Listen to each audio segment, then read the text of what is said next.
அனைவருக்கும் வணக்கம். அலகு 3 ஐரோப்பியர் கால வரலாறு. அதில் தமிழகத்தில் ஐரோப்பியர்கள் எப்படி ஆதிக்கம் பெற்றாங்க அப்படிங்கிறத எஸ்ஏ டைப்பில், அதாவது கட்டுரை வினா வடிவில் நாம் இங்கே காணலாம். ஐரோப்பியர்கள் காலடி வைத்த பிறகு தான் இங்கு பல மாற்றங்கள் நிகழ்ந்தன அப்படின்னு சொல்லலாம். நான் அது வரைக்கும் நம்ம கடைபிடிச்சிட்டு வந்த கலாச்சாரம், பண்பாடு, வாழ்க்கை முறை, இறை நம்பிக்கை இவை அனைத்துமே தலைகீழாக புரட்டி போடப்பட்டது. அவங்க எதுக்கு நம்ம நாட்டுக்குள்ளே வராங்க அப்படின்னு பார்த்தோம்னா, அவங்க வாணிபம் செய்வதற்கும் சமயத்தை பரப்புவதற்கும் தான் வராங்க. அப்புறம் தான் அவங்களுக்கு நாடு பிடிக்கும் ஆசை போர்க்களங்களை உருவாக்கி வன்முறைகளை ஏற்படுத்தி கடைபிடித்து ஆதிக்கத்தை நிலைநாட்டுறாங்க. இவங்களில் முதல்ல நம்ம நாட்டுக்கு வந்தது யார் அப்படின்னு பார்த்தோன்னு சொன்னால் போர்த்துகீசியர்கள்.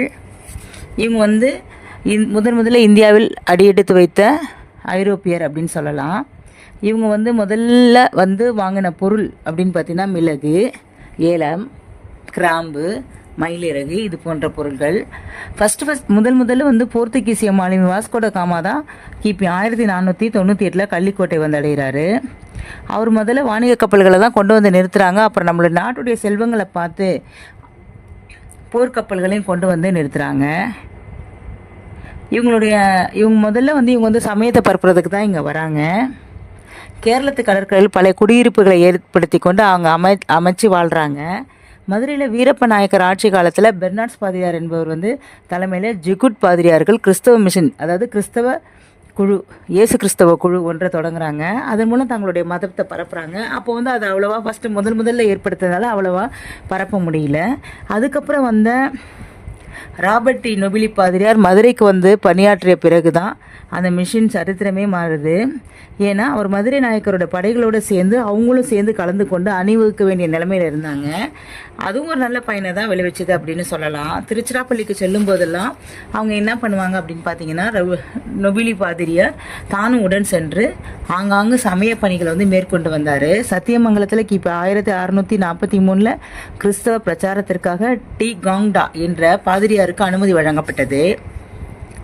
அதுக்கப்புறம் செஞ்சு அடுத்திருந்த பாளையக்காரரில் ஒருத்தன் என்ன பண்ணுறான் அப்படின்னு பார்த்தீங்கன்னா, இந்த பாதிரியார்களுடைய பணிகளுக்கு அவங்க பணிகளுக்கான முயற்சிக்கு சம்மதிக்கிறான். மதுரை மிஷன் மதுரை, தஞ்சாவூர், செஞ்சி ஆகிய ஊர்களில் எல்லையை கடந்து பரவி செல்லுது. வேலூர், கோல்கொண்டா தேசங்களிலும் பரவுது. மதுரையிலோட ராணி மங்கம்மா கிபி 1689 அரசாட்சி பதவி ஏற்கிறாங்க. அவங்க கிறிஸ்தவர்களுக்கு பரிவு காட்டுறாங்க. இதனால் பாதிரியார்களும் தங்களுடைய சமயம் பரவுறதுக்கு முனைப்பாக செயல்பட்டனர் அப்படின்னு சொல்லலாம். அடுத்து பார்த்திங்கன்னா டச்சுக்காரர்கள். ஐரோப்பியர்கள் தமிழகத்து வந்தவங்க. இவங்களும் போர்த்துகீசியரும் டச்சுக்காரர்களுக்கிடையே அடிக்கடி பூசல்களும் போராட்டமும் நடைபெறுது. இந்த சமயத்தில் டச்சுக்காரர்கள் கை ஓங்கியிருந்தது. ஏன்னா அவங்க போர்த்துகீசியர் இலங்கையை டச்சுக்காரர் வசம் ஒப்படைக்க வேண்டியதாக இருந்தது. கிபி 1658 தூத்துக்குடியும் 1659 நாகப்பட்டினத்தையும் டச்சுக்காரர்கள் போர்த்துகீசியரிடமிருந்து பறித்து கொண்டார்கள்.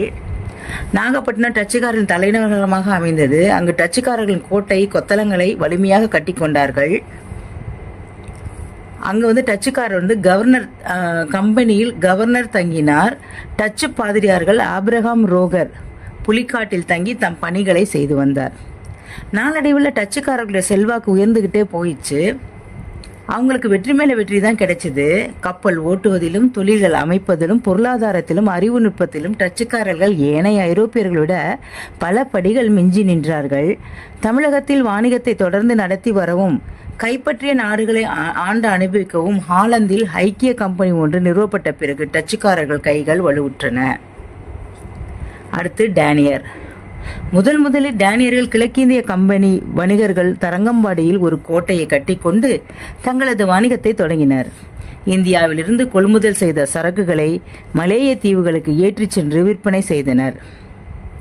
அதுக்கப்புறம் பார்த்தீங்கன்னா, டேனியர்கள் தரங்கம்பாடியையும் வடக்கில் இருந்த சோராம்பூரையும் ஆங்கிலேயர்கள் கிழக்கிந்திய கம்பெனியிடம் 12,50,000 ரூபாய்க்கு விற்றுவிட்டார்கள்.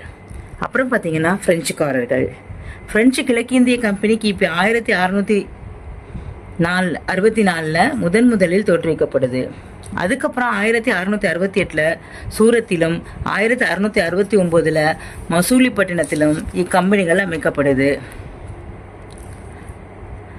பீஜப்பூர் சுல்தான் கீழ் குறுநில மன்னர்களாக இருந்த ஷேர் கான் லோடி என்பவர் பெரம்பலூருக்கு அண்மையில் உள்ள வாலிகண்டபுரத்தில் அரசாண்டு வந்தான்.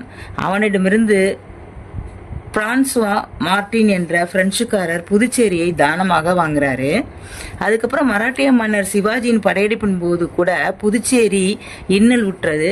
கிபி 1677 மார்டின் விடா முயற்சியால் பிரெஞ்சு வணிகம் மேலும் மேலும் வளர்ந்தது. கிபி 1693 புதுச்சேரி டச்சுக்காரர்கள் வசம் போயிற்று. டச்சுக்காரர்கள் வசமிருந்த புதுச்சேரியை குறுகிய காலத்திலே பிரெஞ்சுக்காரர்கள் கைப்பற்றி கொண்டார்கள். இவங்க அங்கே மார்டின் புதுச்சேரியில் கோட்டையை எழுப்பியும் கொத்தளங்கள் அமைத்தும் அதை வளமுள்ள நகரமாக மாற்றினார்.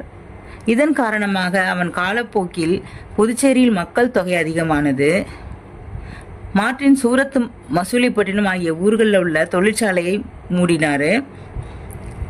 பிரெஞ்சு நாட்டுக்காக 38 ஆண்டுகள் அயராது உழைத்த பிரெஞ்சுக்காரர்களின் செல்வாக்கை தமிழகத்தில் நிலைநாட்டி கிபி 1706 காலமானான். அடுத்து பார்த்தீங்கன்னா ஆங்கிலேயர்கள் வராங்க. இந்தியாவில் போர்த்துகீசியருக்கு ஏற்பட்ட அரசியல் ஏற்றத்தையும் வணிக செல்வாக்கையும் கண்டு ஆங்கிலேயர்கள் மனம் புழுங்கினர். இதற்காக ஆங்கிலேயர் கிபி 1600 கிழக்கிந்திய கம்பெனி என்னும் பெயரில் ஒரு வாணிக நிர்வாகத்தை இங்கிலாந்து அரசு எலிசபெத் ஆதரவுடன் நிறுவினர். சூரத்தில் தான் இக்கம்பெனி முதல்ல தொடங்கப்பட்டது.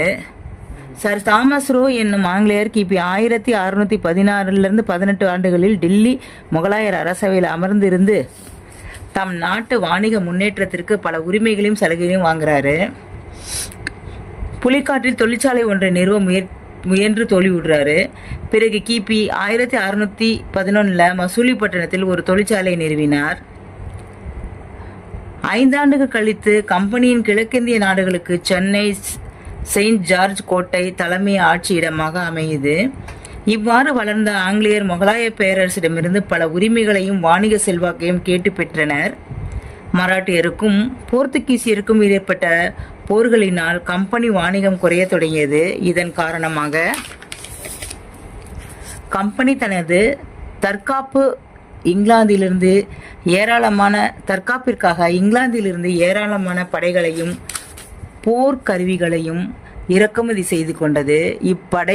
இப்படைபலத்தை பயன்படுத்தி ஆங்கிலேயர் அவ்வப்போது உள்நாட்டு போர்களில் தலையிட்டு தங்கள் போர் திறமையும் பொருள்கள் பலத்தையும் வெளிப்படுத்தி நாடு பிடிக்கும் எண்ணத்தில் ஈடுபடலாயினர். இச்சமயத்தில் ஆங்கிலேயருக்கும் பிரெஞ்சுக்காரருக்கும் இடையே நாடு பிடிக்கும் போட்டியானது ஓங்கி வளர்ந்தது.